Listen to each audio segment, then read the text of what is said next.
Okay, well, welcome everyone. I'm excited to share my learning with you all today. My name is Olivia Vald, and I'm a senior at Roosevelt.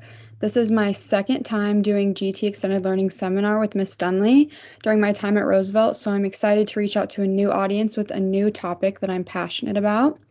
To begin, I wanted to talk a little bit about my journey with learning this semester that led me to my topic of the rise of fake news.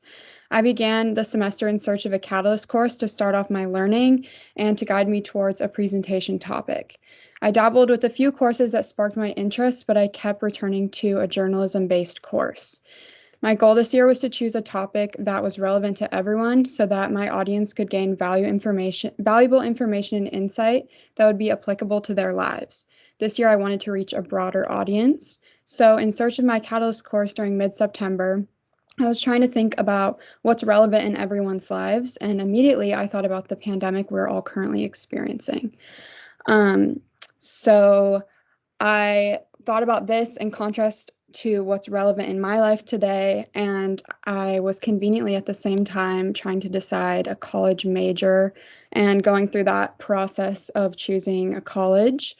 Um, and at the time, I had conveniently decided to pursue a career in journalism, or at least a major in that field. So this entire process led me to a course titled Storytelling for Social Change from the University of Michigan, led by Professor Anita Gonzalez.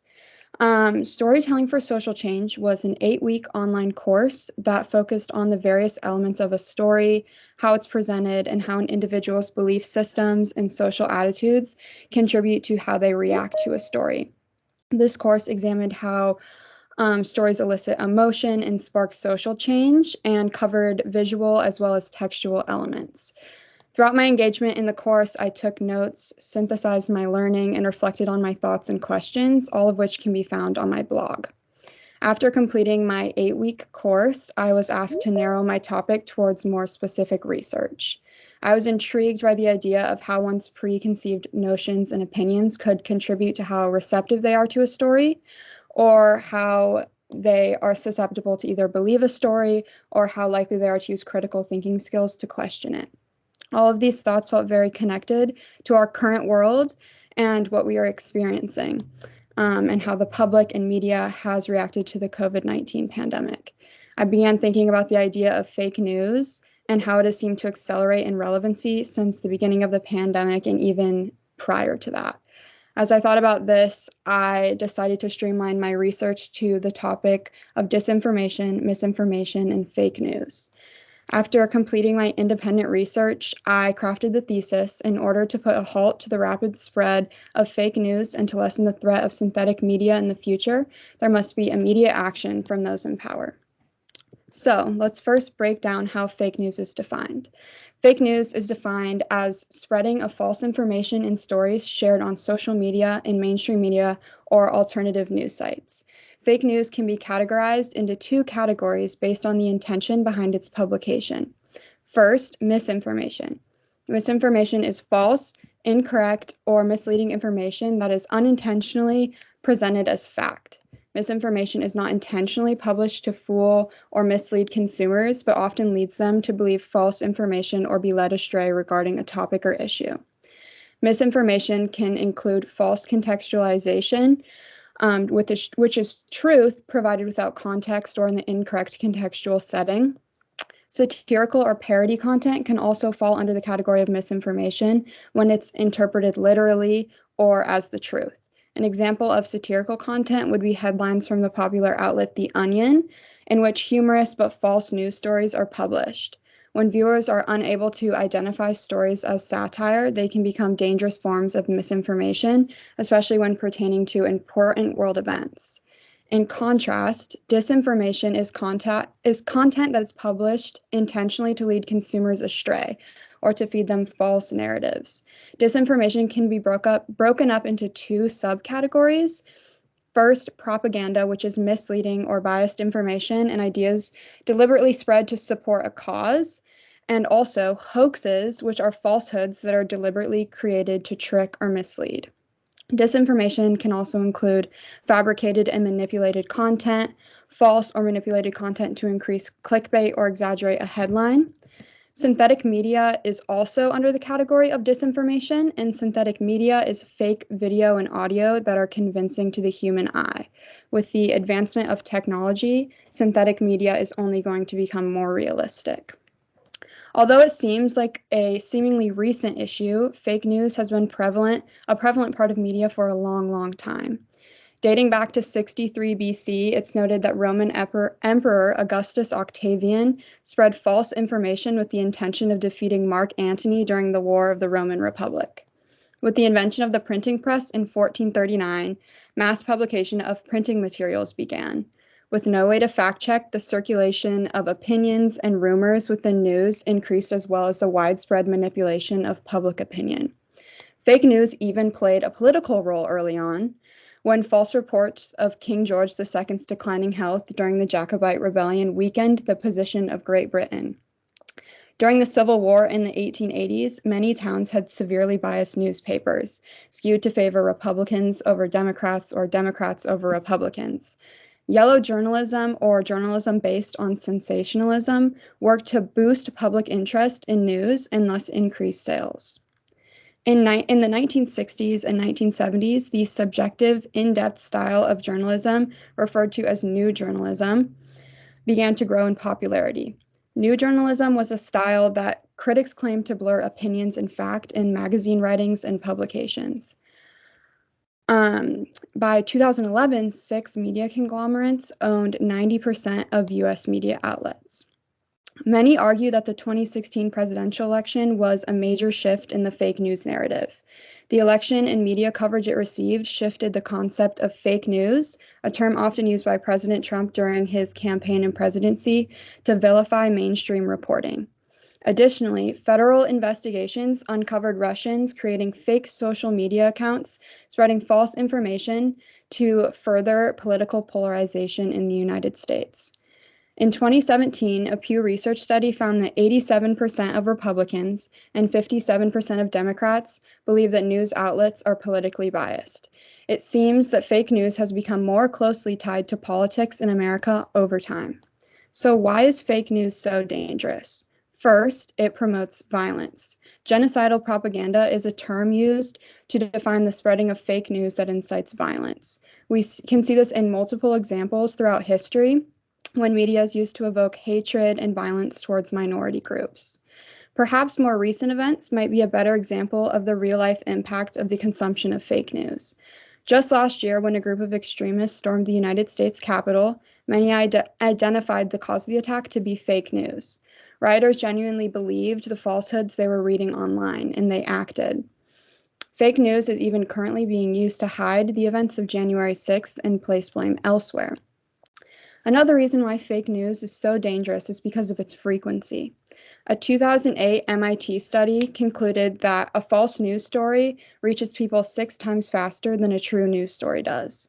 This may be due to something called the novelty hypothesis, which states that humans are drawn to novelty, or things that are new in an environment. Sociologically, it's known that we like to share novel information, as it makes us feel like we have access to inside information and we gain status by spreading it. This is largely the reason why fake news is everywhere we look. Looking deeper into why fake news is believed after it's spread, repetition may be part of the answer. Recent studies led by psychologist Gordon Pennycook, political scientist Adam Berinsky, and others have shown that over time, people tend to forget where or how they found out about a news story, but when they encounter it again, it is familiar from the previous exposure, so they're more likely to accept it as true. People are more susceptible to believing fake news if they are exposed to it repeatedly. Additionally, an academic study on the fake news consumption during the 2016 presidential election, conducted by Princeton University, Dartmouth College, and the University of Exeter, concluded that about 25% of Americans trafficked websites with articles that were deemed fake news, meaning that not only are most individuals being exposed to fake news, but are likely being exposed repeatedly. The largest ever longitudinal study of fake news appeared on the cover of Science magazine and studied all verified true and false news stories on Twitter from 2006 to 2017. The stories that were examined were verified by 6 independent fact-checking organizations, showing which stories were true and which were false. The study measured the diffusion, the speed of diffusion, and the number of people who encountered the information in the true and false news stories. Findings from the study showed that fake news diffused not only the furthest, but also the deepest and fastest of any other information included in the study. Furthermore, fake or false political news diffused the furthest, deepest, and fastest of any other type of fake news. The point here being that although fake news is not a new issue, the frequency at which it's now being produced and the magnitude has magnified the problem and made it more dangerous. Because fake news is produced at such a rapid rate and reaching broader audiences, those that are susceptible to being victims of fear-mongering at the hands of fake news will likely encounter it and experience those things. The magnitude of fake news spreading is a frightening thought. Many data scientists argue that fake news will only become more dangerous in the future with the rise of synthetic media and the growth of technologies used to produce it. Fake audio and video will only become more realistic in the future, making it nearly impossible for humans to differentiate the difference between real media and synthetic. Experts worry that soon we may not even be able to believe our own eyes when it comes to the media that we consume. Luckily, there are several paths to address the spread of fake news and not put the pressure of determining whether fake news is entirely viable or not on the consumer. As we know, it will only become more difficult in the future.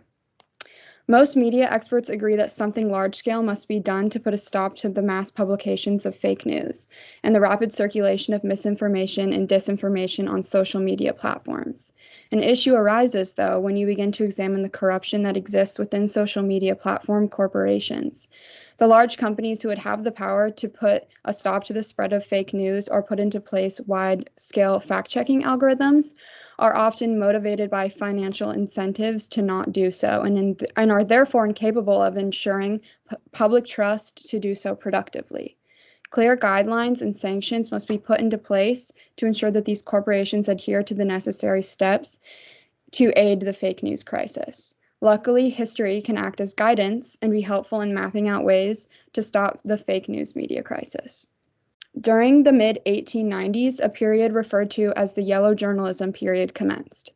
Fact and fiction became blurred within newspaper publications, and sensationalism, which is defined in terms of journalism as the use of exciting or shocking news stories or language at the expense of accuracy in order to provoke public interest or excitement, became common within publications. A major issue with this kind of journalism at the time was the dangerously misleading and false medical advertisements that were included in publications and spread to the public. Additionally, there were unconfirmed claims of attacks on U.S. warships published by William Randolph Hart, which helped to propel the United States into an unprovoked war. Following World War I, Americans learned of corners of the press who aided President Woodrow Wilson's Committee on Public Information, which was formed to promote the public support of the war. As a result of this, public trust in newspapers crashed. In 1923, the Society of News Editors issued its Canons of Ethics, which were noted to be the first standards of ethics in journalism. So this was the beginning of responsible journalism. But it was not until 1949 that those guidelines for media content were put into place to protect the public interest. The Federal Communications Commission's Fairness Doctrine required broadcasters to present issues of public importance in an honest, equitable, and balanced manner. Later, under Reagan's leadership, the FCC abolished the doctrine in 1987, meaning that it was never extended to cable or satellite media. The point here being, though, that the doctrine did its job in reestablishing public trust in media by giving it regulation. As studies show, a large percentage of Americans believe media to be falling out of line and adopting extreme biases. Perhaps similar legislation is now necessary to realign media outlets and regain public trust, similar to how the Society of News Editors did in 1923. The action must come from leaders in governmental roles to craft and pass legislation that would play a similar role in reestablishing ethical media practices and putting systems into place to punish those who enable the publication and spread of fake news. Another step that should be taken to address fake news is transparency in labeling. Just as we label the food we consume, media should be labeled as well. Consumers should know what information is contained in a piece, who the source is, and where the information is gathered from. This could help in individuals determine whether or not the source of information is credible before even engaging in the content. Media companies should engage in mandated transparency regarding their algorithms and data combinations that produce the media that we run into online. Media companies and high-level figures should be held accountable for the way their algorithms work to target vulnerable populations. Although the fight against fake news is complicated and riddled with corruption, the act of doing nothing is simply too risky. Luckily, we have a historical example of how we can begin to patch up our journalistic practices and power in government to set regulations for the publication of news and systems to punish those who engage in spreading fake news. We are currently teetering on the brink of the end of reality when it comes to media, where one is unable to determine the synthetic from the authentic. It is vital that the necessary steps are taken to protect the truth for the greater good and safety of all people. We must be determined to defend the truth and hold leaders accountable to do the same with our communications, conversations, policies, behaviors, and ways of life. We must value truth in everything we do. So that is what I have for you all today. Thank you for listening, and I would like to now open up the floor to any questions you all have.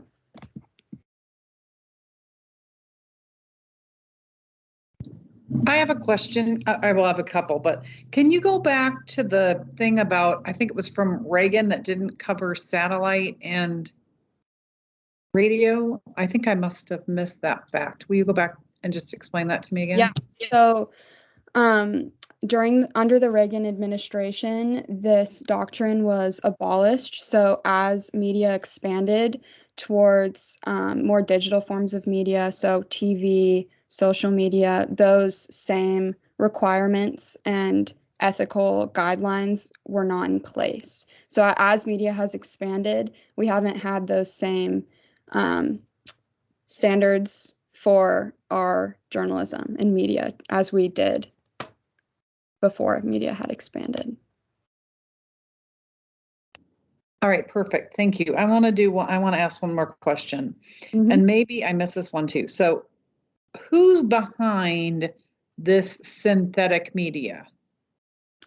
So synthetic media is quickly expanding, and as the technology for it is evolving, it's becoming more available for anybody to make, which is why it's becoming so dangerous, because it could come from not only high level like government or companies, but also just your average Joe, some guy in his basement creating synthetic media and putting it on the internet and taking advantage of people who would be likely to believe those kinds of disinformation.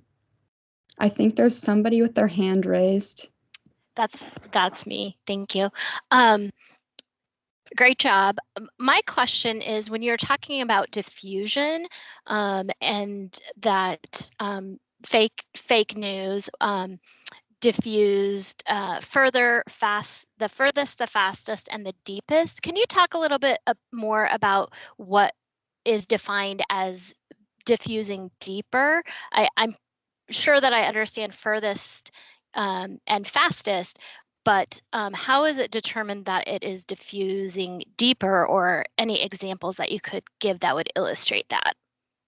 I think in that specific study that I was referencing there, the professor that was speaking of this study was talking about how people genuinely are believing these forms of misinformation and disinformation that are being spread. So as they're spreading further, people are genuinely believing them, and that's why they're continuing to be spread, as well as spreading deep within various websites. So there could be a topic that is mentioned multiple times on one fake news website or even a mainstream media website. So the depth of the stories are bigger. It's not just one article about a topic of fake news. It could be widespread throughout a website or throughout a search engine areas such as that. Okay, thank you. Thank you for your questions. Anybody else have any questions for me? I have another one, but somebody else has their hand raised. Okay, so the fact-checking algorithms, is that something that you think should be in place, like with Facebook and Instagram?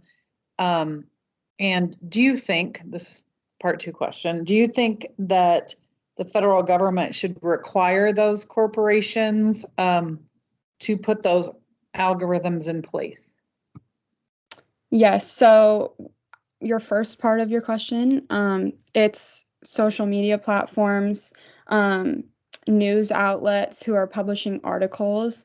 Those algorithms, the fact-checking algorithms, are extremely important. And I do think that the government should be stepping in because, as we know, we know that fact-checking is in place on some social media, some corners of the internet, but if the federal government were to step in and mandate these kinds of things, it would be more widespread and there would be more protections for those kinds of fake news that are out there. Perfect, thank you. Whoever has their hand up. Yeah, that's me. So the question I have is, you were talking about how the misinformation spreads, like by familiarity, and then you see it again, and you see it again. People are likely to then take that as truth. But do you find in your research that there's any particular population or group of people that are more susceptible then to believing this fake news? Yeah, this was something that I was a part of my Catalyst course when they were talking about who is more receptive to a story.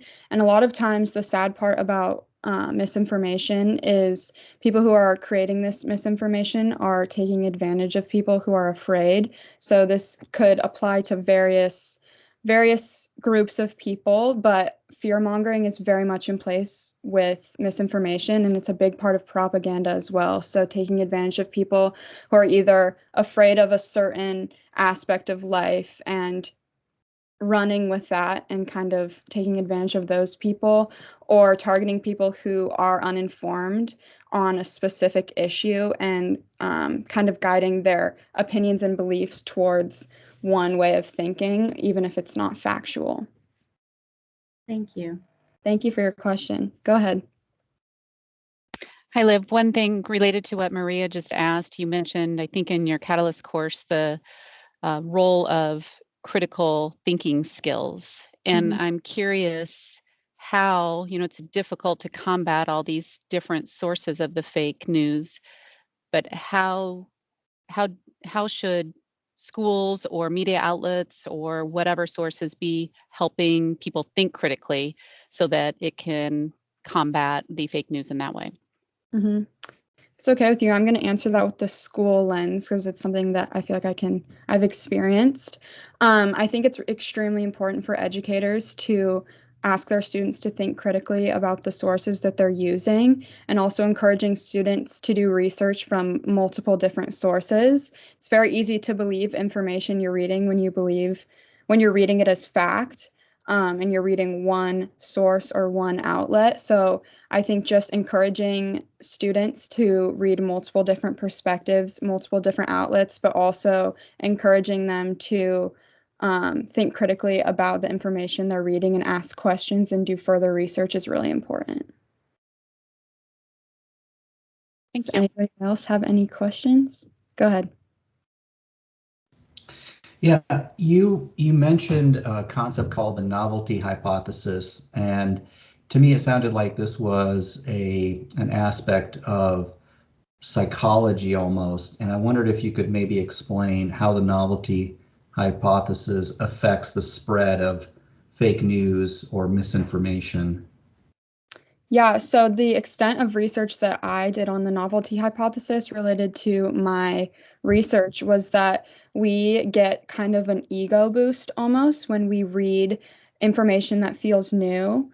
It's exciting to us and we want to share it. And we don't always think right away about if it's true or not. It's just something that happens in our brains. We read information that's new and exciting, and we want to share it with everyone we know.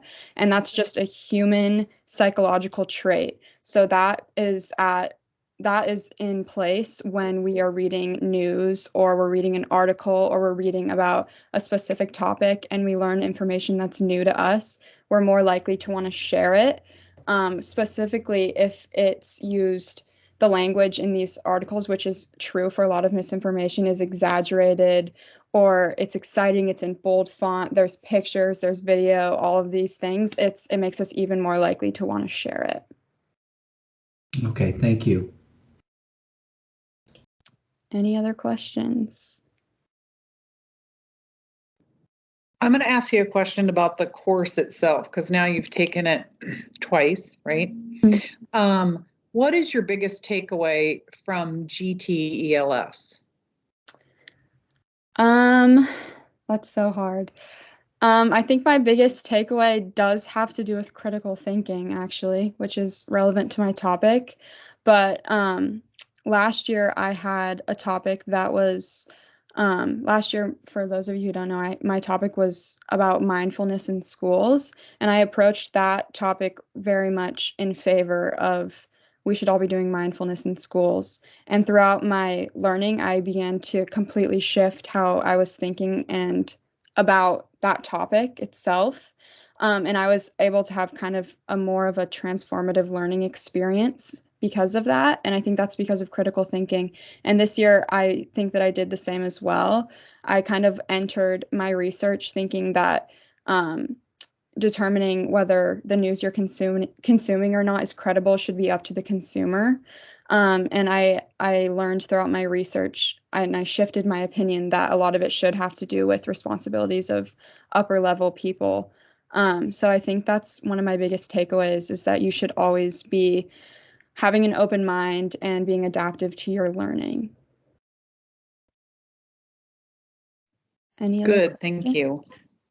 I think that you brought up something good during our meetings, is that we should probably get more teachers to use that SIRS research, right? So that the kids right away are given that pro-con on a subject and have to read both sides of an issue, because I'm not sure how often we force kids to learn that skill. So that's another thing I want to remember from our conversations. But yes, thank you very much.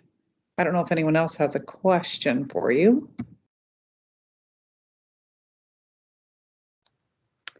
If nobody else has any questions, Ms. Dunley has put the copy of the feedback form in the chat. If you all could fill that out.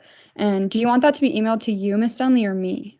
Yeah, I also sent it to them in an email. So I included your email, so they can send it to you directly, or they can send it to me and I'll send it on to you.